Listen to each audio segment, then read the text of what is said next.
ये बीजेपी के लोग और ये संघी मानसिकता वाले दलित समुदाय से कितना चिढ़ते हैं, इसका अंदाजा लगाना भी आपके लिए मुश्किल है। मल्लिकार्जुन खड़गे जी कांग्रेस के चुने हुए अध्यक्ष हैं, दलित समुदाय से आते हैं, अपने बल पर, अपनी मेहनत और निष्ठा से राजनीति के शिखर पर पहुंचे हैं। और असलियत यह है कि उनका जितना निर्वाचित राजनीति का एक्सपीरियंस है 55 से 60 साल, उससे आधी उम्र है बीजेपी वालों की। लेकिन वो उनको पचा नहीं पाते हैं, उनसे चिढ़ते इतना है कि उन पर हर तरह की टिप्पणी करते हैं। वो अगर महंगा मफलर पहन ले तो इनको इतनी दिक्कत हो जाती है कि बिना टिप्पणी किए रह नहीं पाते। उनको क्या फर्क पड़ता है कि उनके बच्चे पढ़ लिख गए, अच्छे सेटल ने, अपने पिताजी को मफलर दे दिया। नहीं जी, दलित समुदाय से आते हैं, ऐसा कैसे पहन लिया।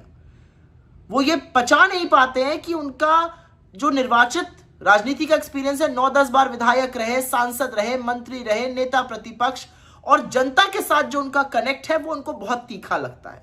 इसलिए हमेशा उनकी बात का अर्थ का अनर्थ लगाने में जुटे रहते हैं।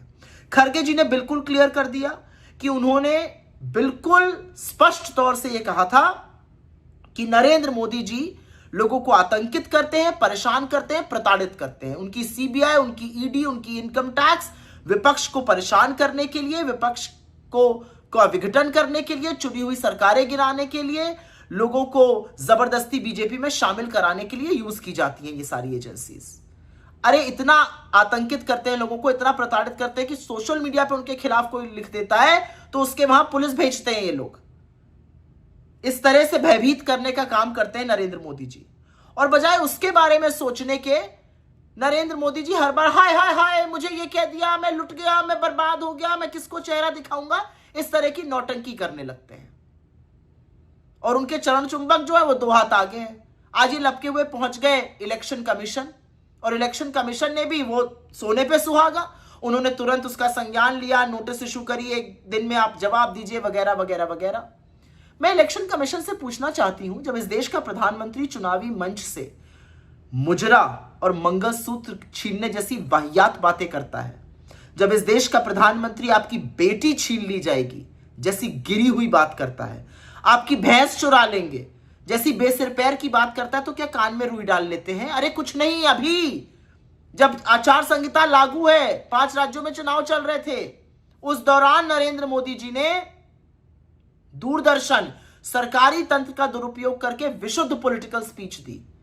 यह बिल्कुल breach of model code of conduct है। आपने स्वतः संज्ञान क्यों नहीं लिया? खैर, आपसे अपेक्षा भी नहीं, क्योंकि आप तो चरण वंदन में कंपीट कर रहे हैं। कितना ज्यादा चरण वंदन हम कर सके, यह चुनाव आयोग की साख है जिसका भट्टा बिठा दिया आपने। लेकिन मोदी जी, मैं आपसे पूछना चाहती हूं, आप दुनिया को कुछ भी कहते फिरिए, आप एक ब्याहता को 50 करोड़ की गर्लफ्रेंड कहिए, आप कांग्रेस की शीर्ष नेत्री, परम सम्मानित गरिमा की प्रतिमूर्ति सोनिया जी को कांग्रेस की विधवा कहिए, आप एक सांसद को शूर्पणखा कहिए, आप बंगाल आकर दीदी ओ दीदी करिए, आप ये सारी घटिया बातें करिए, आप कांग्रेस पार्टी को अर्बन नक्सल बुलाइए, लेकिन जब अपने पर आए तो छुई मुई, हाय हाय हाय, मुझे ये कह दिया। अरे आप इस देश के प्रधानमंत्री हैं, आपको आईना दिखाने का काम विपक्ष करेगा। आपकी विफलताओं का पुलिंदा इतना बड़ा है, you sitting on such a huge कलोसल mountain of failures, कि आपको आईना दिखाया जाएगा, आपकी जवाबदेही तय होगी। बजाय ये सोचने के कि आपने एजेंसीज का क्या हाल कर दिया है, इस देश में कितना डर और आतंक और भय का माहौल क्रिएट कर दिया है उन लोगों के खिलाफ जो आपसे सवाल पूछते हैं, जो आपकी जवाबदेही तय करते हैं, जो आपको आईना दिखाते हैं, जो सच कहने का साहस रखते हैं, आप ये सारी हरकतें कर रहे हैं। खड़गे जी से कुछ सीखिए, उन्होंने जीवन में बहुत तकलीफें देखी हैं, वो जिस समाज से आते हैं, जिस तरह की हिंसा उन्होंने बचपन में देखी, लेकिन आपकी तरह विषाक्त नहीं बने, जहरीले नहीं बने। सौहार्द, प्रेम, ये सब लेकर राजनीति में चलते हैं। उन पर हमला करने से पहले उनसे कुछ सीख लीजिए।